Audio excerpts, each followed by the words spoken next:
예, 지난주 암송 구절을 한번 읽어보겠습니다. 지난주 암송 구절, 예, 같이 한번 읽습니다. 시작. 그들이 다 성령의 충만함을 받고 성령이 말하게 하심을 따라 다른 언어들로 말하기를 시작하니라. 사도행전 2장 4절 말씀. 아멘. 지난주에 말씀의 주제는 하나였어요. 기독교는 하나님과의 뭐라고요? 만남이다 하는 겁니다. 다시 해볼까요? 기독교는 하나님과의 만남이다.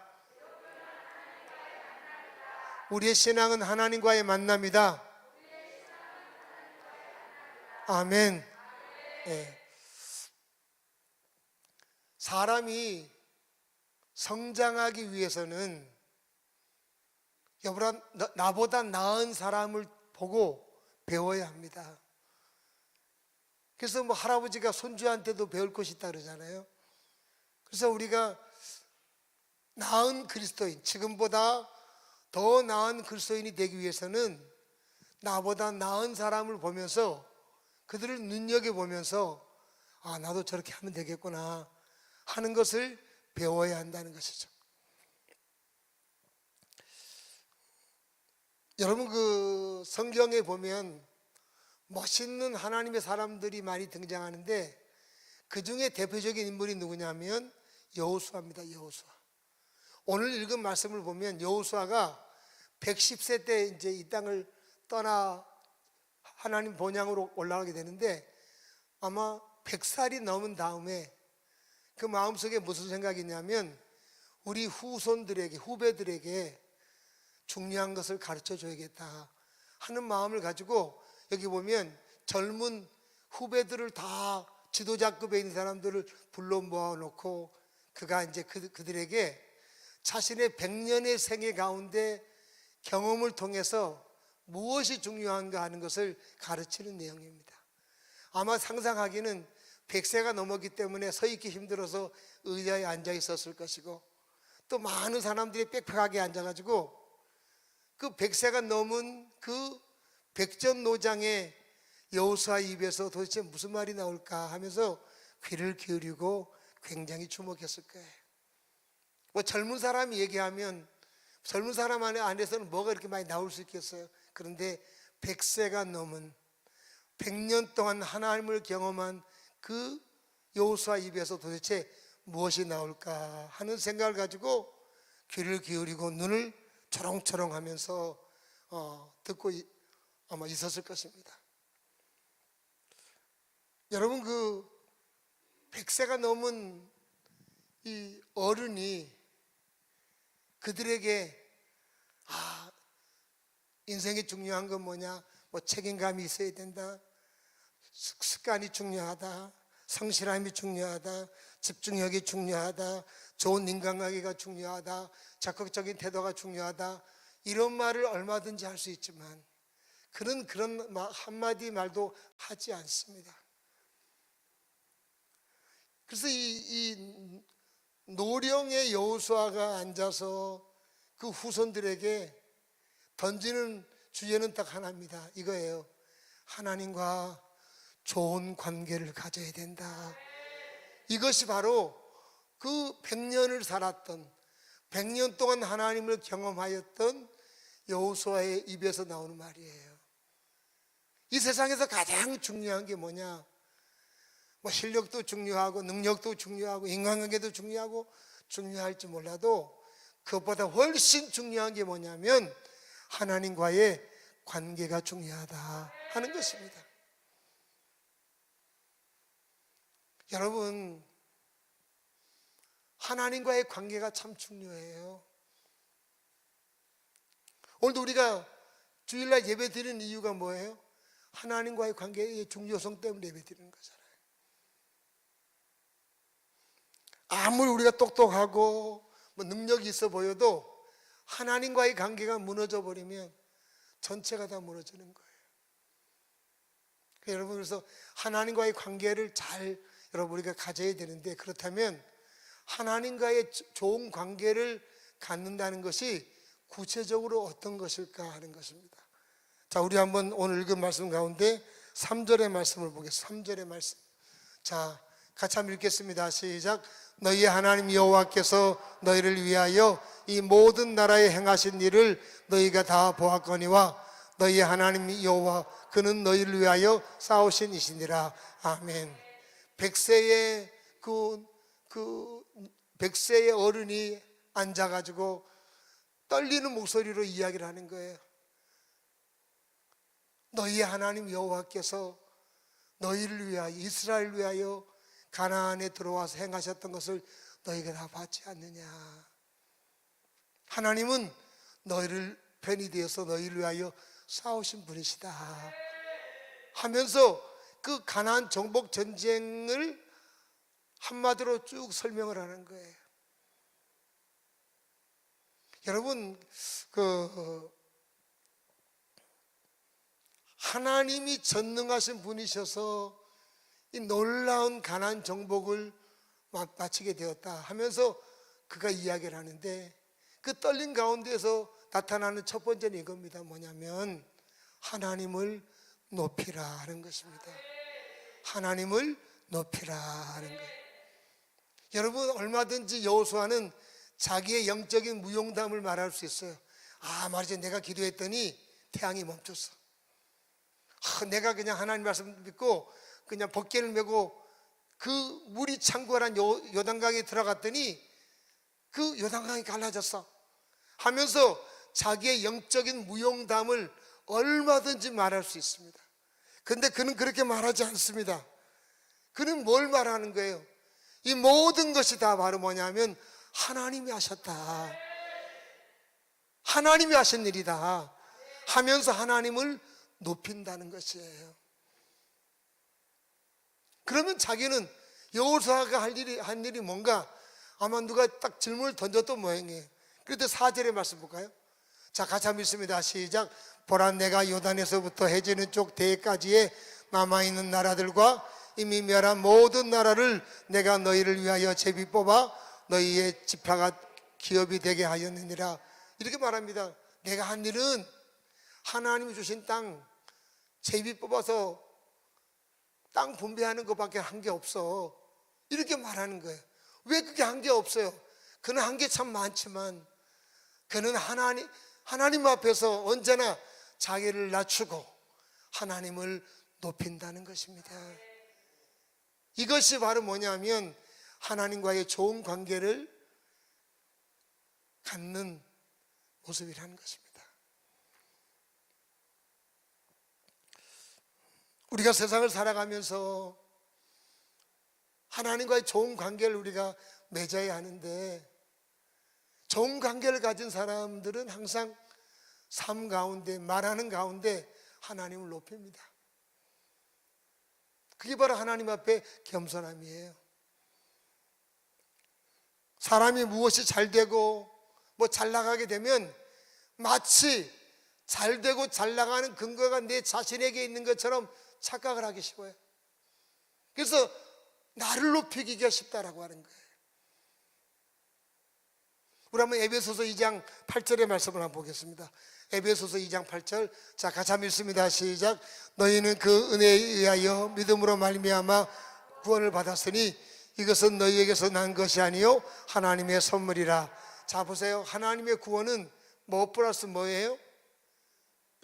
은혜 플러스 뭐예요? 하나님의 은혜와 우리의 뭐가 결합되어야 돼요? 믿음이 결합되는 거예요. 하나님이 아무 은혜를 베풀어줘도 우리가 믿음으로 반응하지 않으면 하나님 역사하지 않잖아요. 그렇잖아요.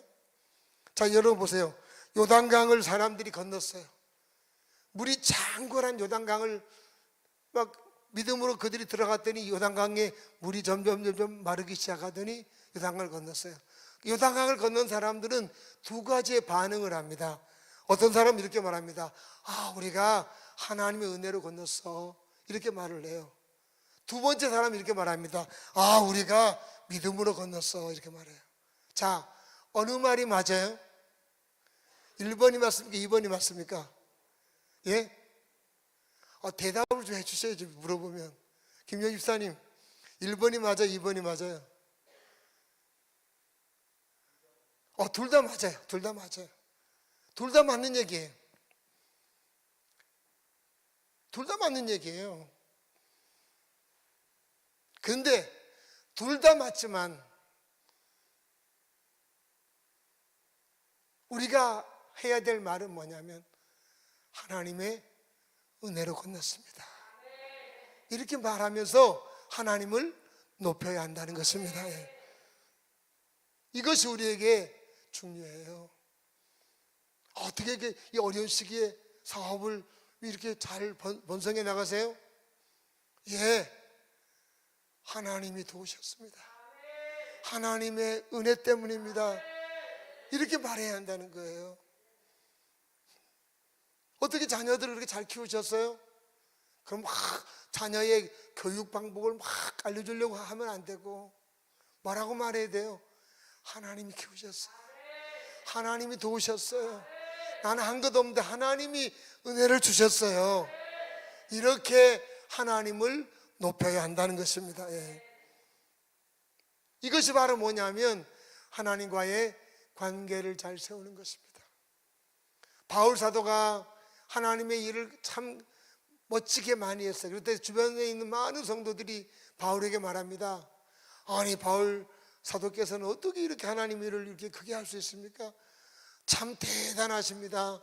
이렇게 바울을 이야기를 할 때 바울은 뭐라고 대답하냐면, 우리 한번 고린도서 15장의 말씀 볼까요? 여기 보니까 자기 자신을 뭐라 그래요? 나는 뭐라고요? 사도 중에 뭐라고요? 가장 작은 자입니다. 나는 사도라 칭함을 받기를 감당하지 뭐라고요? 못할 만큼 부족한 사람입니다. 그러면서 10절에 이렇게 말합니다. 그러나 내가 이렇게 할 수 있는 것은 뭐 때문에 됐다고요? 하나님의 은혜로 된 것입니다. 하나님을 높인다는 거예요. 이게 하나님과의 관계가 좋은 상태를 말하고 있습니다. 근데 우리 안에, 제 안에도 마찬가지예요. 하나님을 높이기보다는 나를 높이고자 하는 욕망들이 많아요. 믿음의 사람 히스기야를 보세요. 히스기야가 통치할 때 하나님이 축복해 주셔가지고 나라가 굉장히 부강하게 됐어요. 어려운 나라가 갑자기 부강한 나라가 되니까 바벨론이라고 하는 나라에서 그 비결을 배우려고 사절단을 보내잖아요. 도대체 이스라엘이라는 나라가 어떻게 갑자기 저렇게 부강한 나라가 됐을까? 좀 배워와라 그래가지고 똑똑한 사람들을 사절단으로 보내는 거예요. 그럴 때 그들이 와서 질문하는 거예요. 어떻게 이 나라가 부강하게 됐습니까? 이렇게 질문해서 히스기야가 우리가 믿는 하나님이 하셨습니다. 우리가 믿는 하나님 은혜를 베풀어 주셔서 된 겁니다. 내가 한 건 하나도 없어. 이렇게 말해야 되는데 히스기야는 그렇게 말하지 않잖아요. 우리 한번 이사야 말씀을 한번 볼까요? 같이 한번 읽습니다. 시작. 이사야가 이르되 그들이 왕의 궁전에서 무엇을 보았나이까 하니 히스기야가 대답하되 그들이 내 궁전에 있는 것을 다 보았나이다. 내 창고에 있는 것을 보이지 아니한 보물이 하나도 없나이다 하니라. 그게 뭐랍니까? 내 궁전, 내 창고. 이 말은 뭐냐면 자신이 잘해서 나라가 부강했다고 말하는 거예요. 하나님을 높이지 않고 하나님은 낮추고 자신을 높이는 거예요. 이것 때문에 여러분, 나라가 그 후에 어려움을 겪습니다. 그래서 여러분, 이런 히스기야를 보고 하나님은 실망하세요. 하나님은 마음속에 짐짓 그런 기대감을 갖고 있었어요. 히스기야가 하나님을 모르는 바벨론 사람 앞에, 나를 모르는 바벨론 사람 앞에 나를 드러내고 높일 것이야, 이런 기대감을 갖고 있었는데 전혀 히스기야는 그렇게 하지 않았어요. 하나님이란 이름, 여호와란 이름은 한 번도 말하지 않고 그저 자기만을 높이는 거예요. 자기만. 여러분, 우리의 삶을 뒤돌아보십시오. 우리가 하나님의 은혜와 도우심이 없이 된 것이 뭐가 있냐는 거예요. 물론 내가 그 일을 위해서 열심히 노력한 거 있어요. 그러나 그 결과를 놓고 보면 내 노력과 열심은 아마 그 결과물이 만들어지기에 준 영향은 5%밖에 안 될 거예요. 95%는 다 뭐냐? 하나님의 도우심과 하나님의 은혜였다라고 하는 것입니다. 이 사실을 알아야 된다는 거예요. 그래서 여러분, 하나님과의 관계가 좋은 사람은 무엇을 할 때마다 항상 하나님을 높이는 거예요. 고린도전서 10장 31절에 이런 말씀이 있습니다. 우리가 같이 한번 읽습니다. 시작. 그런즉 너희가 먹든지 마시든지 무엇을 하든지 다 하나님의 영광을 위하여 하라. 먹을 때도 마시든지 일할 때나 자녀를 키우든지 뭘 하든지 간에 항상 하나님을 높여야 된다, 그 얘기를 하는 거예요. 하나님을 높여야 된다. 하나님은 우리에게 높임을 받으시기에 충분한 분이십니다. 하나님은 지금도 우리에게 은혜와 사랑과 자비와 인자와 긍휼을 베풀고 계십니다. 하나님 우리를 지금도 돕고 계시고, 우리를 위해서 일하고 계시고, 우리를 인도하고 계시고, 우리를 축복하시고, 우리를 보호하고 계십니다. 하나님은 또한 광대하시고 전능하시고 위대하시고 아름다운 분이십니다. 하나님은 마땅히 하나님의 백성들로부터 높임을 받아야 한다는 거예요. 뭘 하든지 간에 하나님을 높이십시오. 하나님을 높이셔야 돼. 그럴 때마다 하나님은 매우 기뻐하시는 거죠.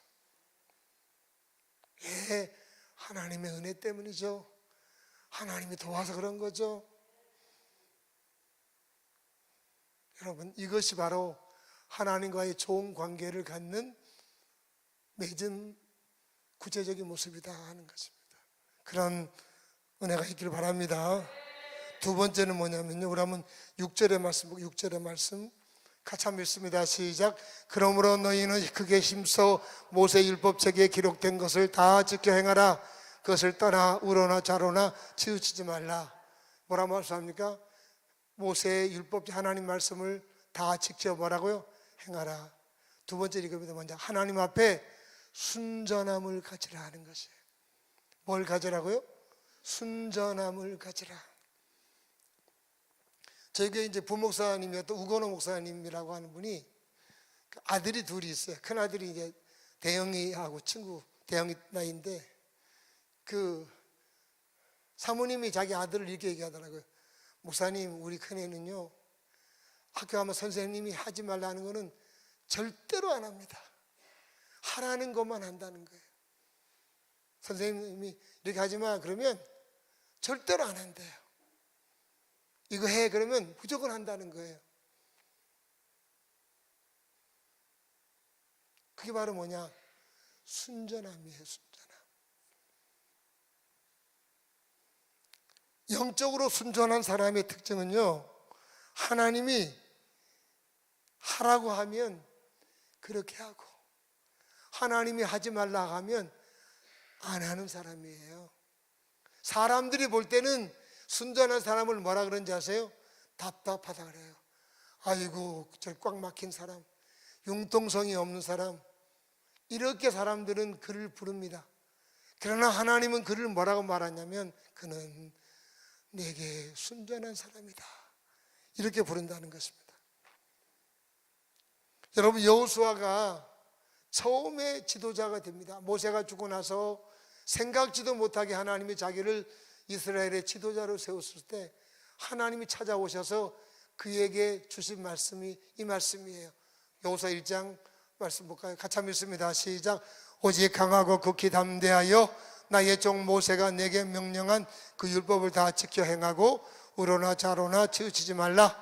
그리하면 어디로 가든지 형통하리니. 아멘. 하나님이 찾아오셔서 하신 말씀, 네가 지도자로서 네가 형통하려고 하면 중요한 것이 있다. 내가 너에게 준 말씀을 다 지켜 행해야 된다. 순전한 태도를 가지고 나를 따라야 된다. 그러면 너는 형통할 것이다, 이렇게 말씀하셨어요. 그래서 여러분, 여호수아의 삶을 보면 그는 굉장히 순전함을 가지고 하나님이 시키면 그대로 움직입니다. 주변 사람이 볼 때는요 답답한 사람이에요. 꽉 막힌 사람처럼 보여요. 와서 그랬을 거예요. 아니 굳이 그렇다고 그렇게 할 필요가 뭐 있습니까? 근데 그게 어떻게 합니까? 아니야, 하나님이 하라면 하는 거야 하면서 여호수아는 그냥 하나님이 말씀하신 대로 그대로 따라간다는 거예요. 그게 바로 하나님 앞에서의 순전함이라 하는 것입니다. 여러분, 성경을 보면 하나님께서 막 자랑하는 사람이 등장하는데 그게 누구냐면 욥입니다. 욥. 하나님이 사탄을 불러다가 욥을 칭찬하잖아요. 세상에 욥 같은 사람 본 적 있어? 욥 같은 사람 네가 본 적 있어? 내 종 욥을 자세히 본 적 있어? 하면서 막 욥을 하나님이 칭찬한다고요. 칭찬하는 이유가 뭘까요? 우리 한번 욥기 1장 1절을 개한 걸 보겠습니다. 우스땅 욥이라 이름하는 사람이 있었는데 하면서 그 사람은 뭐라고요? 순전한 사람이라는 거예요. 첫 번째 강조하는 게 뭐냐? 욥은 순전한 사람이었다는 거예요. 불순물이 섞이지 않는 하나님을 향한 순전함의 마음을 갖고 있었다는 거예요. 그 순전한 사람이 어떤 사람이냐? 하나님을 경외하는 사람이라 그 뜻입니다. 여러분, 그래서 우리가 이 땅을 살면서 하나님께 순전해야 돼요. 여러분, 하나님께 순전한 사람은 어떤 사람인가? 7절의 말씀, 오늘 이거 7절의 말씀 보면 이렇게 말하죠. 너희 중에 남아있는 이 민족들 중에 들어가지 말라 그러면 안 들어가는 거예요. 그들의 신의 이름 부르지 말라 하면 안 부르는 거예요. 맹세하지 말라 하면 맹세 안 하는 거예요. 섬기지 말라 하면 섬기지 않는 거예요. 영적인 순전한 사람은 하나님이 그곳에 가지 마 그러면 안 가는 사람이에요. 그런 말 하지 마 그러면 그런 말 안 하고 사는 사람이에요. 너 저거 멀리 해야 돼 그러면 멀리 하는 사람이에요. 이 영적인 순전함을 가진 사람이라는 거예요. 다른 사람이 볼 때 그 사람이 답답해 보일 수 있어요. 왜 답답해 보이냐? 자기는 순전하지 않기 때문에. 여러분, 그래서 우리가 하나님 앞에 순전함을 가지고 살아가야 할 줄 믿습니다. 이것이 하나님과 좋은 관계예요. 그러면서 여러분 6절의 말씀에 이런 아주 재밌는 말씀 하시는데, 순전함을 이야기하다가 줄진대만 한번 읽어볼까요? 시작. 그것을 떠나 우로나 좌우로나 치우치지 말라. 뭐 하지 말라고요? 우로나 오른쪽이나 왼쪽 치우치지 말라. 이 말은요, 이런 우리식으로 배우면 이런 뜻입니다. 내 앞에서, 하나님이 하신 말씀이에요. 내 앞에서 잔머리 쓰지 마라 그 얘기예요. 내 앞에서 잔머리 쓰면 안 된다. 이게 하나님 말씀이에요. 순전하게 살아야지 내 앞에서 잔머리 쓰지 마라. 여러분, 성경을 보면 아브라함이 잔머리 쓴 적이 있어요, 없어요? 있어요. 아이를 낳기 위해서 기다리면 되는데 아이를 낳기 위해서 여종 하갈을 취해서 아이를 낳았잖아요. 그 순간은 좋았지만 그 사건이 그의 가정에는 고통이 되어버립니다. 잔머리를 쓴 거예요. 야곱도 마찬가지예요. 하나님은 야곱을 그 장자권을 주시려고 다 계획하고 있었는데 그는 잔머리를 써서 아버지를 속이잖아요. 조금 기다렸으면 됐는데 그 잔머리를 쓰는 것 때문에 그 인생이 스스로 많은 어려움을 자초하게 됩니다. 여러분, 우리는 잔머리 쓰기가 쉬워요. 저부터도. 그것을 우리는 멋있게 포장하기 위해서 하나님 앞에서 융통성을 부린다고 말해요. 여러분, 아이들을 대하다 보면요, 두 부류가 있어요. 어떤 아이는 순전한 아이가 있어요. 애다운 아이가. 어떤 아이는 잔머리 굴리는 애가 있어요. 잔머리를 쓰는 아이는요, 자기가 잔머리를 써도 어른이 모를 거라 생각해요. 근데 어른 눈에는 다 보이잖아요. 얘가 저 잔머리 쓰고 다 보인다고요. 우리도 마찬가지예요.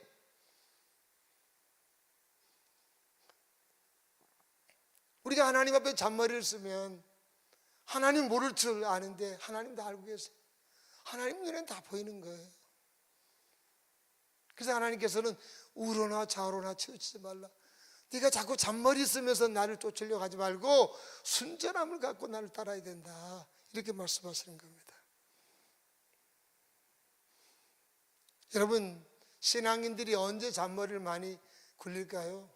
한번 생각해 보니까 헌금할 때, 헌금 드릴 때 잔머리를 많이 써요. 언제나 11절을 드려야 되는데 온전한 걸 드리지 못하고 머리를 막 굴리면서 이렇게 하는 경우도 있어요.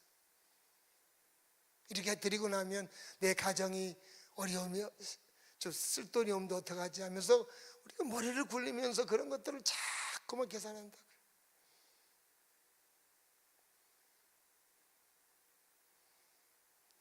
하나님은 우리를 다 보고 계시는 분이세요. 마리아는 잔머리를 굴리지 않고 순전한 나들을 하나님께 다 바칩니다. 그럴 때 그를 비난했던 사람이 가룟 유다예요. 가룟 유다가 왜 비난한지 아세요? 그는 잔머리를 굴린 사람이었기 때문이었습니다. 순전함으로 하나님 앞에 헌신했던 마리아는 하나님이 기쁘셔서 그의 이름을 전 세계에 자랑하셨어요. 복음이 전파되는 곳마다 이 여인의 이름이 사람들에게 알려질 것이다. 세계에서 가장 많은 이름이 뭐라 그랬어요? 마리아가 됐던 마리아가 세상에서 가장 많은 이름이 되었어요. 왜? 순전함으로 하나님을 섬겼기 때문입니다.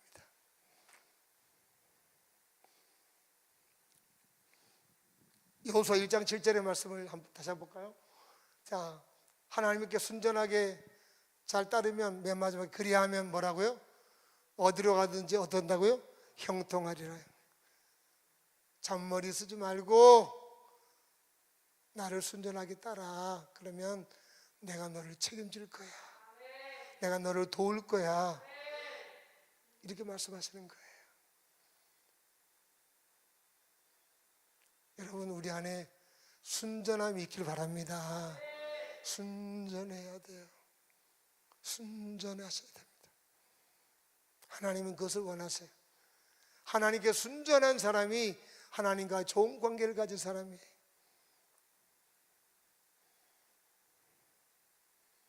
세 번째 마지막으로는 우리 8절의 말씀 볼까요? 8절의 말씀, 자, 같이 한번 읽습니다. 시작. 오직 너희 하나님 여호와께 가까이 하기를 오늘까지 행한 것 같이 하라. 세 번째, 하나님과의 관계가 좋은 사람은 하나님을 어떻게 하는 사람이에요? 가까이 하는 사람이다. 하나님을 가까이 해라.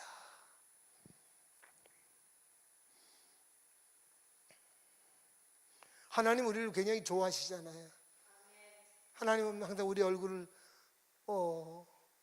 보기를 원하시고, 우리와 대화하기를 원하시고, 우리의 노래를 듣고 싶어 하시고, 이런 분이시잖아요. 그럼 부모가 언제 행복해요? 자녀들이 부모를 가까이 할 때, 같이 앉아서 밥도 먹고 있었던 얘기도 막 하고 웃기도 하고 고민도 얘기하고, 이럴 때 부모가 행복하잖아요. 근데 자녀들이 막, 여러분 집에 가면은 다 자기 방문 채워놓고 전혀 부모를 가까이 하지 않고 멀리 할 때는 부모는 마음이 힘들죠.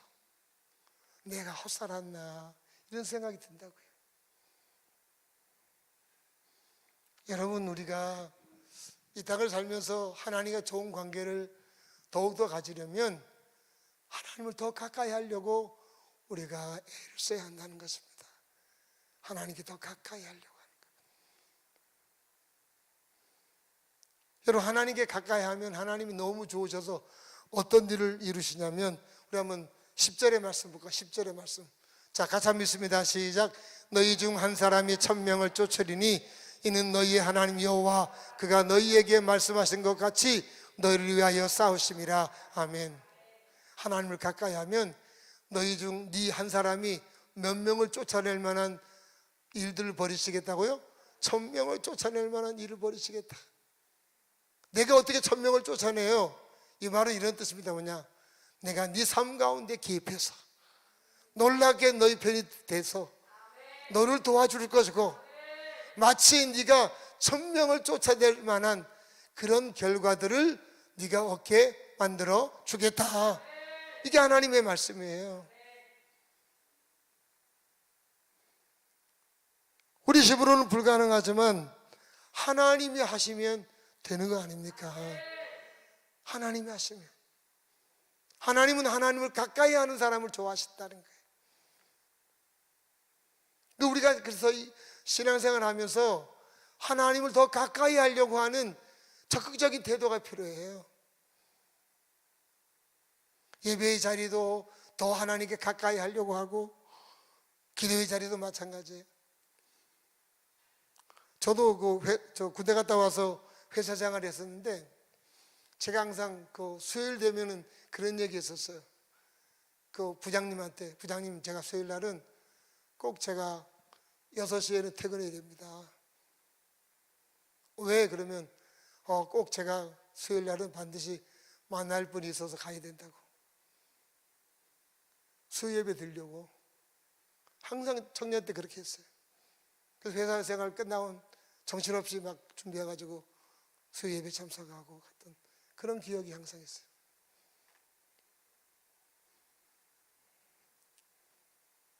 여러분, 우리가 이 땅에 살면서 사회생활 바쁘다고요 막 그냥 사회에만 막 끌려다니면 안 돼요. 하나님께 가까이 하려고 하는 결단이 필요하다는 거예요. 그래서 내가 아무리 바빠도 나는 금요일 날 하나님께 기도하는 자리에 꼭 하겠다. 내가 스스로 결단하는 거예요. 일을 멈추고 사람들에게도 양해를 구하고, 그러면서 하나님께 가까이 가려고 하는 노력들, 내가 할 수 있는 부분들, 그런 것들이 필요하다는 거예요. 난 이 정도 하면 뭐 주일날 예배 잘 되면 되겠지. 그럼 하나님과의 거리가 그 정도로 있는 거예요.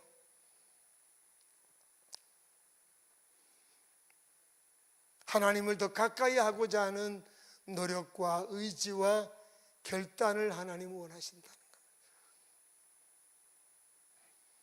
찔리죠, 그죠? 마음속에.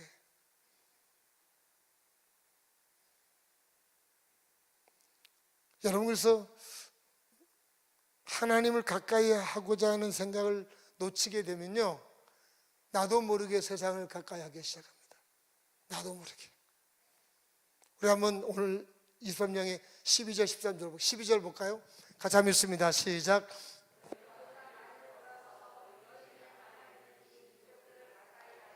더불어 혼인하며 서로 왕래하며.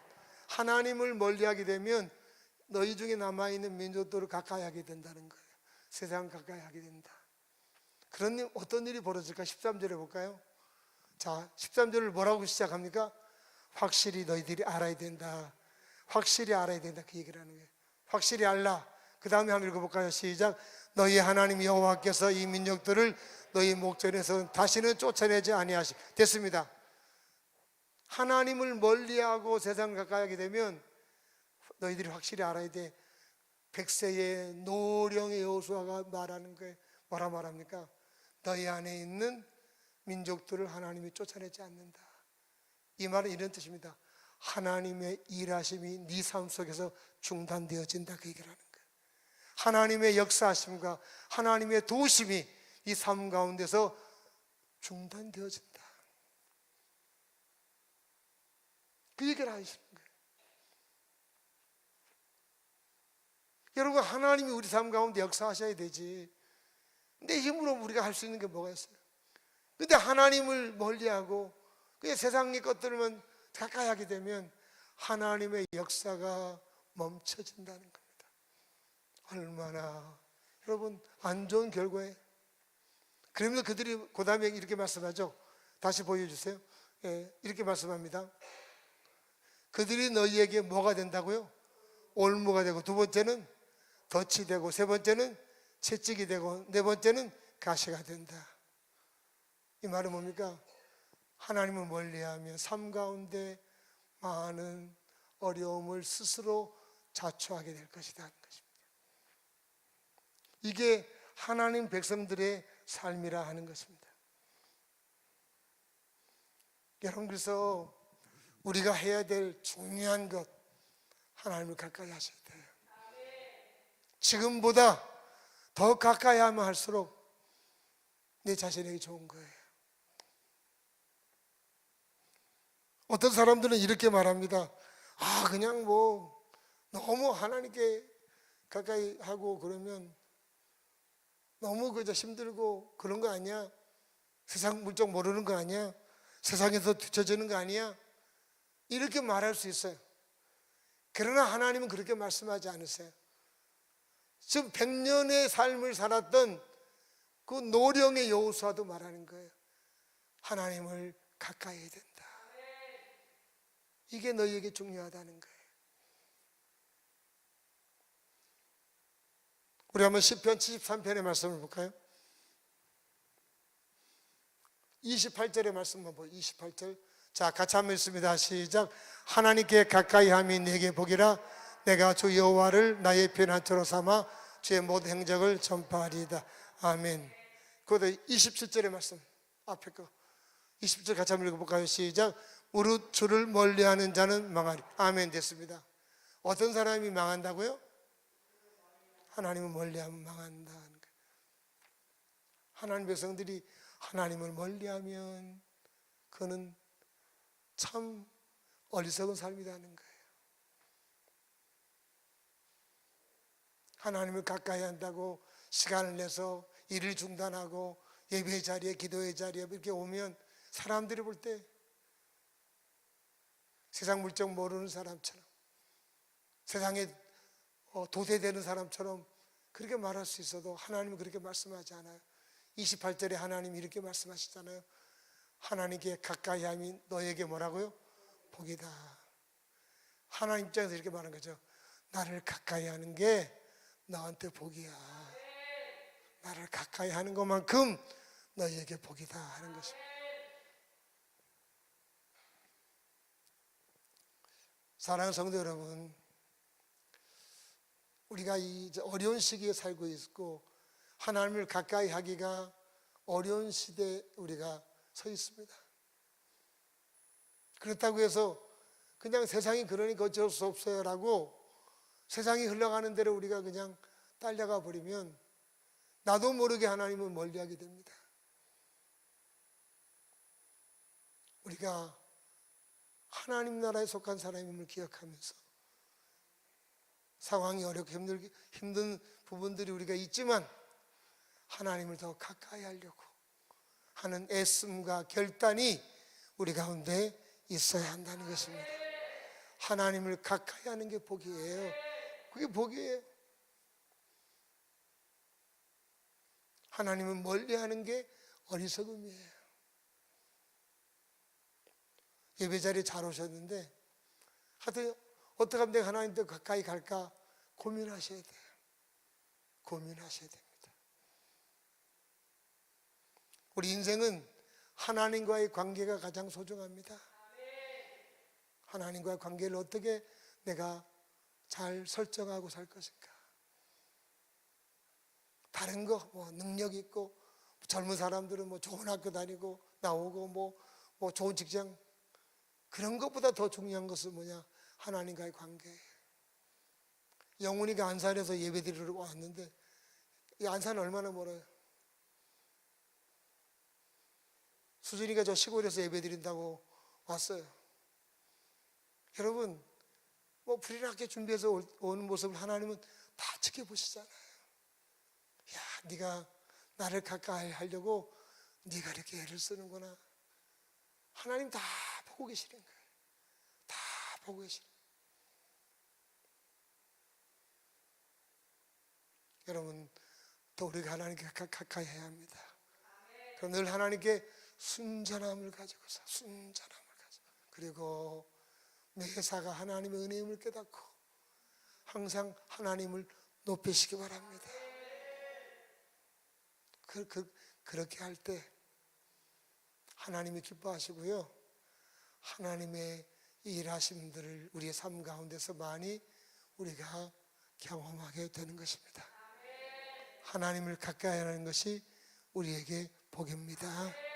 기도하겠습니다. 하나님 아버지, 은혜와 사랑을 감사합니다. 우리 모두가 하나님을 더 가까이 하고 하나님을 높이며 하나님 앞에 순전함을 가지고 이 땅을 살게 하여 주시옵소서. 예수 이름으로 기도합니다. 아멘. 일어서겠습니다.